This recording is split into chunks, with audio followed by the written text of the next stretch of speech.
मुंबई, दोपहर का वक्त। शुभ, माही और ईशा हैरानी से आना की तरफ देख रहे थे। शुभ ने कहा, तुमने तुमने टीचर को थप्पड़ मारा। Are you out of your mind? Ena ने आराम से कहा। अच्छा, मैंने ऐसा किया? क्या सबूत है तुम्हारे पास? इतना कहकर उसने पलटकर टीचर की तरफ देखा तो वो फौरन उठकर सीधी खड़ी हो गई। एना ने कहा, यस टीचर, मैंने कुछ किया या फिर ईशा ने कुछ किया? टीचर डर गई और फौरन ना में सिर हिलाने लगी। एना शुभ की तरफ देख आराम से बोली, देखा, मैंने कुछ भी नहीं किया। फिर उसने ईशा और माही को चलने का इशारा किया। दोनों आगे बढ़ते ही एना की ठंडी आवाज शुभ के कानों में पड़ी, अपनी मोना डार्लिंग को प्यार से समझाओ, वरना उसकी ऐसी हालत करूंगी कि किसी को बुली करने के नाम से भी ना डरने लगेगी। शुभ उसकी तरफ देखता रह गया और एना आगे निकल गई। शुभ ने टीचर की तरफ देखा तो वो हड़बड़ाहट में बोतल खोलकर उसे पानी पिला रही थी। शुभ ने गर्दन झुका दी और मोना की तरफ बढ़ गया, जिसकी फ्रेंड उसे मेडिकल रूम में लेकर बैठी हुई थी। कॉलेज से निकलकर तीनों लड़कियां एक बुटीक के पते पर पहुंच चुकी थी। अभिनव ने कॉल कर उन्हें सीधा आने के लिए कह दिया। ईशा सबसे आखिर में अंदर पहुंची तो उसकी सबसे पहली नजर सागर पर पड़ी, जो उसके बिल्कुल सामने खड़ा था। बाकी सब लोग ऊपर वाले फ्लोर पर थे। ईशा साइड से निकलकर जाने लगी तो सागर ने कहा, सुनो, सॉरी तुम्हें रुलाने के लिए। ईशा के कदम रुक गए और वो हैरानी से सागर की तरफ देखने लगी। उसने आगे कहा, मैं उस दिन के बाद बहुत गिल्टी फील कर रहा था। तुमसे मिलकर सॉरी कहना चाहता था, लेकिन जब तुम दोबारा मिली तो मुझे कुछ कहने का मौका नहीं दिया। मुझे पता है, मुझे तुमसे नाराज होकर तुम्हें गुस्से में इतना कुछ नहीं कहना चाहिए था। फिर भी मेरे बिहेवियर के लिए मुझे माफ कर दो। इतना कहकर उसने सर झुका लिया। ईशा के होठ हल्के से सिकुड़ गए, लेकिन उसने कुछ भी नहीं कहा। उसे जवाब ना देता देख सागर ने ऊपर देखा तो ईशा उससे ही देख रही थी। तुम कुछ कहो ना, चाहो तो बातें ही सुना दो, तुम भी मुझ पर चिल्ला सकती हो। सागर ने कहा तो कुछ पल उसे घूरने के बाद ईशा एकदम से हंस पड़ी। सागर हैरान रह गया, लेकिन कुछ पल बाद वो भी ईशा की प्यारी सी हंसी में खो सा गया। हंसते हंसते ईशा ने पेट पर हाथ रख दिया और कहा, आप बहुत फनी हो अंकल। सागर ने आंखें मीच ली। उसने जबरदस्ती की मुस्कान देते हुए कहा, मैं भले ही हर्ष की उम्र का हूं, इसका मतलब ये नहीं कि तुम मुझे भी अंकल ही बुलाओ। तो क्या कहूं, भैया? ईशा ने होठों को गोल करके कहा और कुछ सोचने लगी तो सागर एकदम से, नो, मैं तुम्हारा भैया नहीं हूं, don't call me that, okay? Isha की भौएं सिकुड़ गईं तो सागर ने शांति से कहा, Sagar, you can call me by my name, is it that tough? Isha ने सर हिला दिया। तभी किसी ने ईशा के कंधे पर टैप किया। वो फौरन पलट गई। पीछे नमन खड़ा था, जो सागर को घूरते हुए, किसी ने आपसे कुछ कहा तो नहीं ना मैम? ईशा मुस्कुराते हुए बोली, नहीं नमन भैया, पर आप यहाँ कैसे?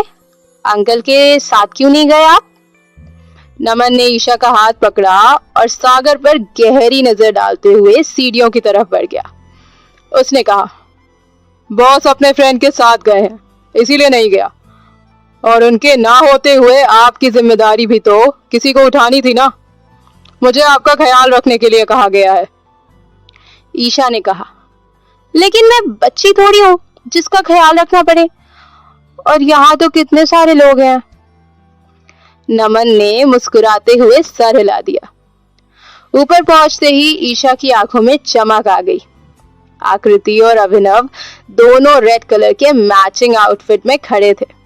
ईशा ने कहा, वाओ, आप दोनों कितने सुंदर लग रहे हो।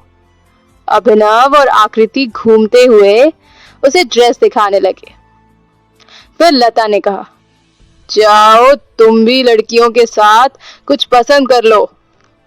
ऐना एकदम से, नहीं, मैं ये सब नहीं पहनने वाली, फिर खरीद कर कोई फायदा नहीं। तो क्या तुम शादी में भी जीन्स टॉप पहनकर जाओगी? माही ने उसे घूरते हुए कहा। तो ऐना भी उसी तरह जवाब देती है, हाँ जाऊंगी, तुम जाओ ना अपने लिए खरीदने आउटफिट। माही ने ईशा की तरफ देखा तो कुछ इशारा किया। फिर दोनों लड़कियां आगे बढ़ते हुए, हाँ हाँ ठीक है, हम तो ले ही लेंगे, लेकिन तुम्हें भी नहीं छोड़ेंगे। दोनों ने ऐना को दबोच लिया तो बाकी सब हंसने लगे। ऐना ने कहा, तुम दोनों जानती हो ना, मुझे कराटे आता है, छोड़ूंगी नहीं, छोड़ो मुझे।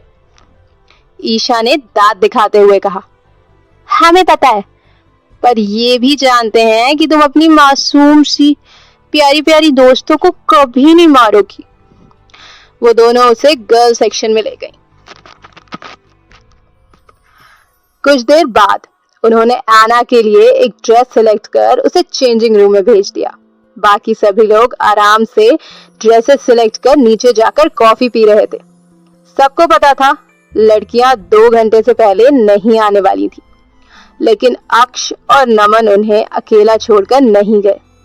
अभिनव को डर था, जो हर्ष को बदनाम करने के लिए अंकिता पर अटैक करवा सकता है, वो फैमिली में से किसी पर भी अटैक करवा सकता है। अक्ष ने देखा माही ड्रेस सिलेक्ट करने जा रही है, तो वो भी नमन को दांत दिखाते हुए निकल गया। नमन ने गर्दन हिला दी। माही दरवाजा बंद करती उससे पहले ही अक्ष ने दरवाजे पर हाथ रख उसे रोक दिया और अंदर आ गया। माही बड़ी बड़ी आंखों से उसे घूरने लगी। अक्ष ने दरवाजा लॉक कर माही को खींचकर अपनी बाहों में भरते हुए कहा, इतने पास रहती हो फिर भी देखने के लिए तड़प उठता हूं। माही ने उसकी पीठ पर हाथ रखे और कहा, मैं सुबह आपके लिए इंतजार कर रही थी, पर आप आई नहीं, तो मैं ऐना के साथ चली गई। अक्ष पीछे हुआ और माही का चेहरा हाथों में भर उसके माथे पर किस कर लिया। उसने कहा, तो अंदर आ जाती, तुम्हें एक बार अपनी बाहों में तो भर सकता था। माही मुस्कुरा पड़ी तो अक्ष ने फौरन उसके होठों पर कब्जा जमा लिया। माही की पकड़ उसके पीठ पर कसती जा रही थी और उसकी आंखें अपने आप बंद हो गईं। अक्ष पूरी शिद्दत से उसे अपने प्यार का एहसास दिला रहा था।